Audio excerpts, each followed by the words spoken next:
Hey guys, now we're going to get into the more nuanced reading of what Nagel actually said. So bear with me.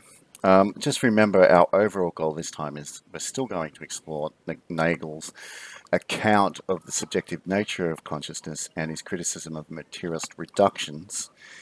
But this time we've got a lot of prior knowledge. We just need to see how he articulated it with the word.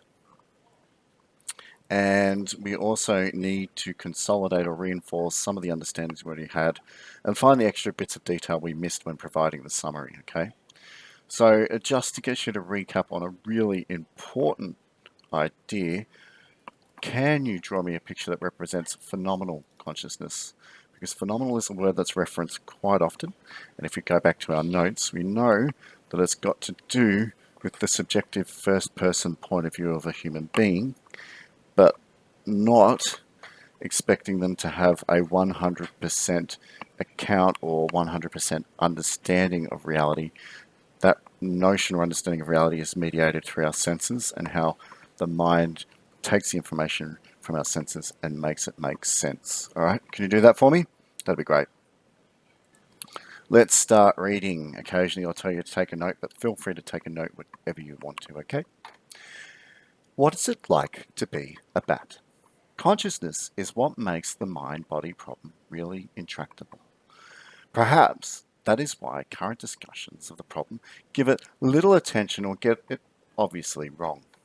The recent wave of reductionist euphoria has produced several analyses of mental phenomena and mental concepts designed to explain the possibility of some variety of materialism.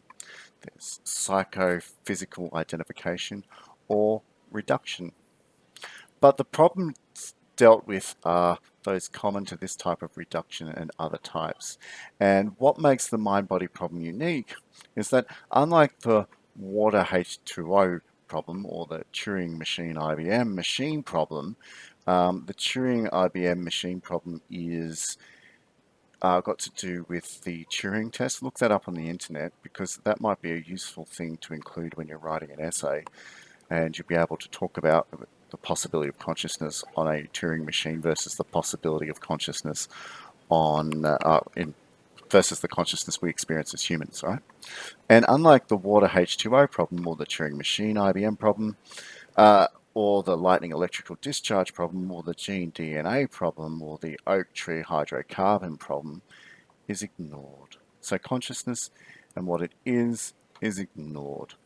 Every reductionist has his favourite analogy from modern science.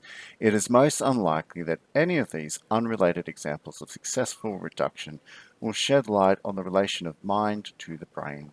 So he's saying here quite clearly that every materialist reductionist, or even reductionist to any other kind of reduction, that's really important. But keep in mind here, he is usually referring to smart, and we need to acknowledge that. We need to go through and have a look at all the people that he is referring to for extra credit. But basically he's saying some variety of materialism, psychophysical identification, or reduction. So it could be reduction in general, okay? It could even be a reduction to some kind of idealist monoism. But basically he's against this idea of materialist reduction for the main part, okay? Take a note. So he says that every reductionist has his favorite analogy from modern science. And these analogies are pretty much unrelated examples, which will shed very little light on the way that the mind and the brain relate to each other. But philosophers share the general human weakness for explanations of what is incomprehensible in terms suited for what is familiar and well understood. Pretty clear here. What he's saying is that a philosopher in general, like every other human being, wants to explain the unfamiliar using the familiar and well understood, though entirely different. This has led to the acceptance of implausible accounts of the mental, largely because they would permit familiar kinds of reduction. So in other words, reducing to the material reduction analogies that we're already pretty familiar with is something that could lead to an implausible account of mental states, because what we're really looking for is familiar kinds of reduction, not plausible ones. Okay? Take a note. I shall try to explain why the usual examples do not help us to understand the relation between the mind and body. Why, indeed, we have at present no conception of what an explanation of the physical nature of a mental phenomenon would be. So he's saying he actually doesn't believe that we have any present conception of what an explanation about the physical nature of a mental phenomenon would be. Take a note. Without consciousness, the mind-body problem would be much less interesting. With consciousness, it seems hopeless. The most important characteristic feature of consciousness, of conscious mental phenomena, see there he's using that word phenomena, which really means things as we experience them, mental events, thoughts, feelings, sensations of the outer world, but not necessarily what the outer world is. All right, take a note. With consciousness, it seems hopeless. The most important and characteristic feature of conscious mental phenomena is very poorly understood. Most reductionist theories do not even try to explain it, and careful examination will show that no currently available concept of reduction is applicable to it. Perhaps a new theoretical form can be devised for the purpose, but such a solution, if it exists, lies in the distant intellectual future. So there is his intro, and that would probably be in the first section. This, what I just referenced there is not actually in the previous video where we talk about subjectivity and materialism. Those paragraphs are quite clearly the paragraphs that correspond to the introduction summary that I provided in the previous announcement. Okay. Now we get into the section which is directly related to subjectivity and materialist reductionism, which is what we studied in the video attached to this section. Conscious experience is a widespread phenomenon. It occurs at many levels of animal life, though we cannot be sure of its presence in the simpler organisms, and it is very difficult to say in general what provides evidence for it. Some extremists have been prepared to deny it even for mammals other than man. No doubt it occurs in countless forms totally unimaginable to us on other planets in other solar systems throughout the universe. But no matter how the form may vary, the fact that an organism has conscious experience at all means basically that there is something of what it is like to be that organism. So you're saying the fact that you have consciousness means that there is something of what it is like to be that organism. This is what we call a refrain. It's a repeating phrase that keeps coming up again and again and again. So just write it down and write down what he means by it in terms of consciousness. There may be further implications about the form of the experience. There may even, though I doubt it, be implications about the behaviors of the organism. But fundamentally, an organism has conscious mental states, and states if and only if there is something that it is like to be that organism, something that it is for the organism. He said it again. And this time he said mental states basically equal something that it is like to be that organism or something that is like for the organism. Take a note. We may call this the subjective character of experience. Bang. So what it is like for the organism or what it is like to be that organism is defined as a subjective character of experience. Take a note. It is not captured by any of the familiar recently devised reductive analyses of the mental, for all of them are logically compatible with its absence. So what he's saying basically is materialist reductionist theories tend to be more compatible with theories of mind that have not got consciousness in their framework. If consciousness is absent from their explanatory framework, they are more compatible with theories of mind and materially reductionist theories. Okay, so it is not analyzable. It is not analyzable in terms of any explanatory system of functional states. Here's when we talk about functionalism, and here's where we talk about intentionalism. So it is not analyzable in any terms of explanatory systems of functional states. So functional states come together, remember, like thoughts, desires, feelings. and they manipulate inputs and work together as a whole system. The functional states are bits of the system or parts. They work together as a whole system to produce an output. And intentional states are mental events that have a correspondence to things outside in the real world. And it has been argued that they can be used to reject materialism because there is an aboutness to them which is separate from things as they really are. All right.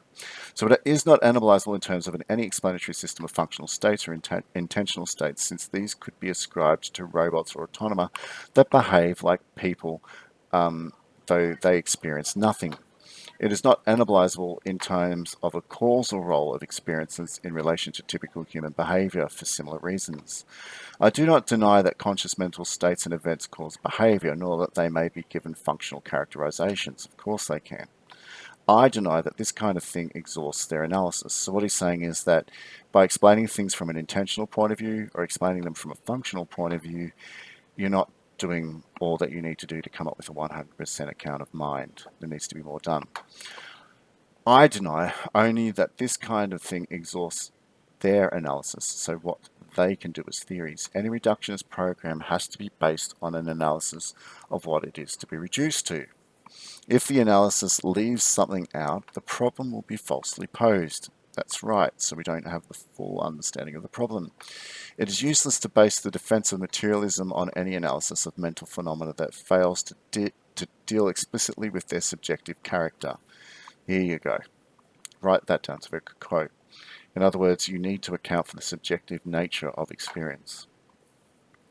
For there is no reason to suppose that a reduction which seems plausible when no attempt is made to account for consciousness can be extended to include consciousness. In other words, if you haven't made an attempt to include it, then maybe that reductionism can't actually include it. With some idea, therefore, of what this subjective character of experience is, we cannot know what is required of a physicalist theory. So really, he is rejecting physicalist materialist theories in the main. Take a note. Now, even though his focus is mainly on a rejection of physicalist or materialist theories, I think it's interesting that he puts intentionality in there when, of course, the text quite clearly states that intentionality is sometimes seen as a key feature of consciousness and has been considered to refute materialism.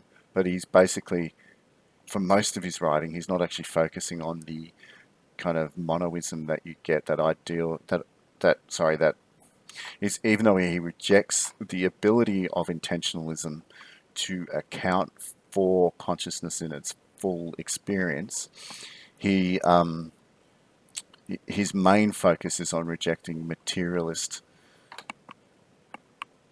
conceptions or materialist reductions of what the mind is. So just keep that into account. Another thing too is that intentionalism can also be explained in a material point of view as well. But it does say that the aboutness versus the R factor of intentionality is sometimes being used to refute materialism, and just keep that into note, because to me this is a very confusing idea. Like, if he's completely rejecting materialism, why does he include intentionality in there? But I think what he's basically trying to say is that functionalism is inadequate because it's a reductionist theory that doesn't seek to explain consciousness or use consciousness, so therefore how can it properly account for it? Oh, and the same can be said about intentionalism, even though that's not necessarily a 100% materialist theory. It still has problems because it can't completely account for consciousness either. Okay, so hopefully so just take some time to take a note. That's just a bit weird. We may call this subjective character of experience. It is not captured by any of the familiar recently devised reductive analysis of the mental, for all of them are logically compatible with its absence. It is not analyzable in terms of an explanatory system of functional states or intentional states, since these could be ascribed to robots or automata that have been like people that have behaved like people, though they experience nothing. It is not analyzable. It is not analyzable. It is not analyzable in terms of the causal role of experience in relation to typical human behavior. For similar reasons, I do not deny that conscious mental states and events cause behavior, nor that they may be given functional characteristics. Of course they can. Functionalism and intentionalism has its place, you'd argue.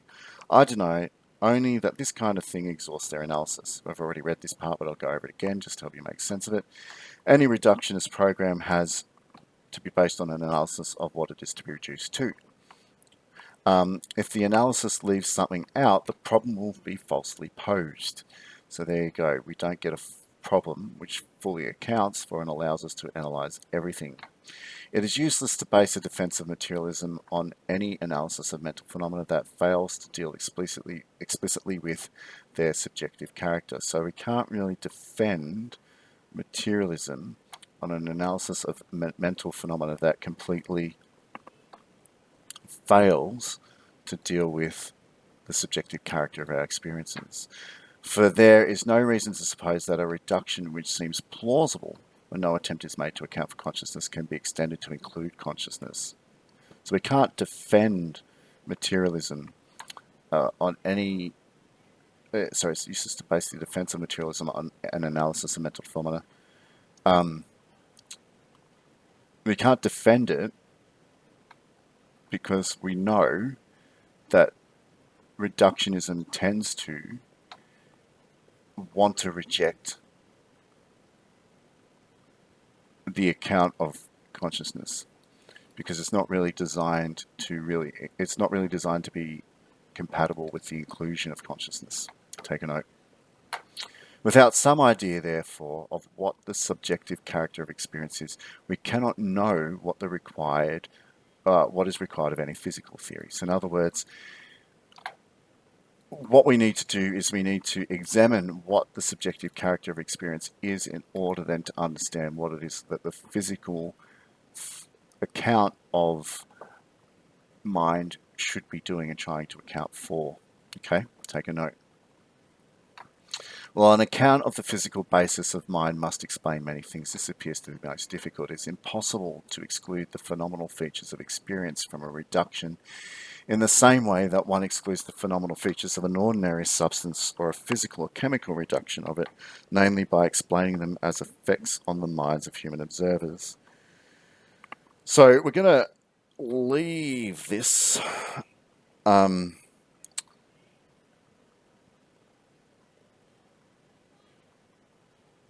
we're going to leave this because this is where we get more into the theory, and we'll leave that alone and we'll explore it a bit later.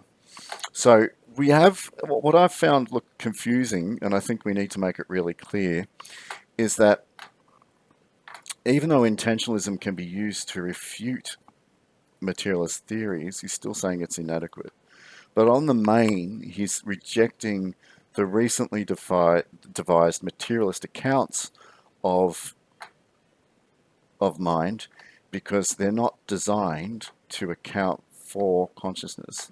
When the reduction that they perform is used to account for mind, they tend to be better off leaving consciousness out. This is what he's saying. And if we're going to develop a proper physicalist theory of consciousness, then we need to look at what consciousness is and see if we can develop a physicalist theory that can actually account for it. So take some notes. Hey guys, so here, have a look at the Stanford Encyclopedia of Philosophy. Got a pretty good and exhaustive study of intentionalism and intentionality. It is referred to often as representativism as well.